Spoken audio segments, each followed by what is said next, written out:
Conocida en México por Purga, su tercer libro, la escritora finlandesa Sofi Oksanen visitó por primera vez nuestro país para presentar su nueva novela, Cuando las palomas cayeron del cielo. Sofi Oksanen llamó la atención de los lectores de su país desde sus dos primeras obras, Las vacas de Stalin y Baby Jane. Pero fue con Purga que logró los premios como el Nordic Council Literature Prize, premio a la mejor novela europea de 2010, y el Nordic Prize de la Academia Sueca. De padre finlandés y madre estonia, Oksanen obtuvo una visión singular del socialismo de la Unión Soviética, tema que ha marcado su literatura y que en Cuando las palomas cayeron del cielo sigue explorando. When the Doves Disappeared is a story about double occupation, two Soviet occupations and German occupation in Estonia. But I tried to, I would call it autopsy of collaboration. One of the leading characters is Edgar, who works for both German security services and Soviet security services, and is falsifying the Estonian history, and by doing so following orders KGBs and Germans are giving him. But I'm more interested in what kind of person is a collaborator, what drives a person who becomes a collaborator, and I think that's a universal problem as such. We have too much collaborators everywhere. La literatura puede contribuir a fortalecer la autoestima y perspectiva política del individuo, afirma la escritora, cuya cabellera y facciones nos recuerdan a Amy Winehouse. Para ella, el derrotero de las naciones en Europa del Este y las revoluciones en otras regiones del orbe han ido en muy diversas direcciones. When the Berlin Wall came down, it was greeted with high hopes, just like Arab Spring. The thing with revolutions is that you never know what direction are they going to take. In Eastern European countries, different countries took totally different directions. Some of them have been doing very well.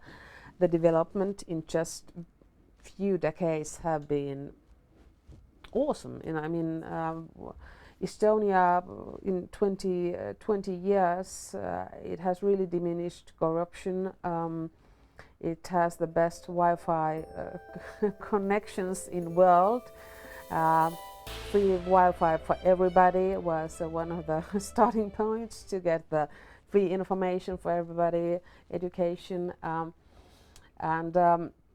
then again, there's Ukraine, country where dictator just took everything from the people, and now they have to fight for the independence. Traducida a 43 idiomas, Sofi Oksanen tiene una relación particular con sus orígenes, con la historia y la literatura. De ahí que afirme que el arte puede hacer que la historia sea más accesible y comprensible. Crítica de los regímenes, muestra cierto desencanto. After the Second World War, everybody in Western Europe at least was saying that never again. Well, now it's 2015. We have Boko Haram in Nigeria terrorizing people just because they want to learn, go to school. We have the war in Ukraine, we have Middle Eastern problems, war in Syria, all kind of catastrophes that are man-made. So in a way, we didn't learn anything, in a way, from after the Second World War, even though it was a huge destruction to Europe. I think we need to understand the mechanics and mechanism of terror as a political tool better. The better we understand it, the better we can fight against it. We need to understand better how dictatorships are born in general, because if we don't know that, then we cannot resist. We cannot resist at least the first steps to that kind of system.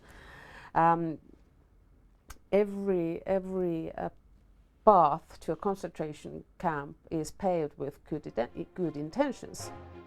Pero ¿está Oksanen en favor de una literatura política y abiertamente comprometida? Yeah, and also Even though, well, I think when we think about all the genocides, all the mechanism of terror, then we can also see that they have similarities between different regimes, different countries, different continents as well. And in that way, the better we can see the similarities, the better we can also, oppose and hope to have the hope to build a better society. Noticias 22, Víctor Gaspar.